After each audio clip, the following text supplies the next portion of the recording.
Hello, hello! Welcome on to a SkyFactory 2.5 tutorial for single-sided, as in one side only being used, farming station. This took me a bit to figure out, but it works, and I incorporate AE2 and EnderIO together to make this work properly. So, without further ado, what we will need is some fertile soil, I think 2 or 3 Ender energy conduits. For this particular setup you can use any conduits you want, but it has to be from EnderIO. Some sort of power source. I'm going to be using this creative capacitor for the purposes of this tutorial. 2 or so item conduits. A ME interface, I prefer this one over the block form. And some other miscellaneous AE stuff, so a drive, some drives to actually put into the ME drive, energy acceptor, glass cable, and the crafting terminal just so we can see everything. That just should not be there. We will also, of course, need the farming station, some seeds of any sort, a diamond hoe, or whatever hoe types you wish to use for your farming station. So we're going to start out by creating a, let's see, I want to say this is a 10 by 10 area. I'm sorry, it's 11 by 11 area. I just had to count there. It's 11 by 11 area only because of this double layer capacitor I have in here. Otherwise, I think it is a 7 by 7. I'm not 100% sure on the farming stations on the sizes off the top of my head. However, we are going to configure this farming station on the bottom to have a push and pull for the bottom bit. With that, we are going to take the energy conduit and the item conduit and place them both on the bottom. From there, we are going to have to configure the item conduit to be both in and out. With the extract, we are going to change that over to always active. For the other one, we don't have to configure it all, it just kind of is. So we're going to go bring that down 2 blocks with the cable. I'll actually redo it here so we can see. Like so. And then on the left hand side you want the ME interface with 2 glass cable, the energy acceptor, ME drive. I happen to have 5 64K ME storage cells in there as well.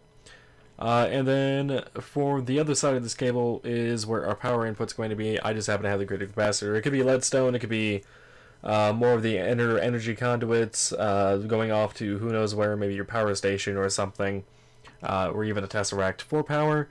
But for now, it's just going to be the creative capacitor for this tutorial. So, once you have done that, you may have noticed that this one has an arrow only pointing outwards, whereas that one up there, after we configure it, has an arrow pointing in both directions. We want to change this one to also in and out, for the purposes of inserting and extracting items from this. This is what the push and pull is for. So that is going to be put on top of this ME interface. For the ME interface, we're not going to put any patterns or anything in here. This is not meant for crafting purposes. This is meant for pushing out diamond hoes and seeds. So we're going to have those two available in its inventory at all times. You can again change these to whatever they have to be. If you wish to upgrade this later, if you already have a crafting setup in place, you can go ahead and take a crafting card and throw that into the ME interface. So if it was to ever run out of hoes in the system, it can request for it to be crafted automatically.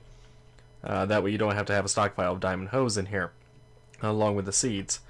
So from the 2 glass cables of the Fluix, it could be any color you so wish, because this is just a local AE system. You could have this running off this particular bit, running off to another spot, using another cable of the sort, or whatever you so desire. But because this is local, we're just doing this for the purposes of the tutorial.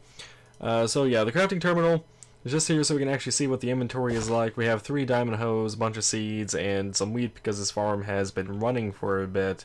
The impressive bit is that this is getting power and the items inputted and outputted just from 2 different cables from EnderIO. So up above, it looks all nice and neat. You don't see anything weird. It doesn't look funky. Like I've seen plenty of designs in the past where you have pipes going from the bottom and the top. This is all from the bottom. So you don't have the top pipes, it doesn't look ugly. You can actually decorate this how you want. Hell, if you really wanted to, you could have the pipes coming out of the top, the conduits and whatnot, if you so desired, or even one of the sides. but I wanted to go for the maximum efficiency for space on this design, and this is what I came up with. It's fairly simple. So yeah, if we were to get rid of this stuff here, just for the purposes of demonstrating, say there is, you know, your power system is being ran out somewhere else. You could do it like that. Say your ME system is elsewhere, you could run your cables elsewhere. It doesn't have to be local. Likewise, if you had different energy sources that you so prefer that are not called conduits, but they're called flex ducts, say, sure, why not that one? You can go ahead and just connect them up like so. They will connect with the EnderIO, it won't be a problem. The main bit is you have to have these two at the very minimum set up this way. This is the very bare minimum setup of this. The two conduits, two energy conduits, or whatever other energy conduit you prefer. And the in-out on both those item conduits, as well as the configuration of the farming station, is the major important bit here on top of this ME interface with its diamond hoe and seeds. Other than that, the rest of it was just free, up to you to have however you want. But I think this farm looks pretty good, if you ask me.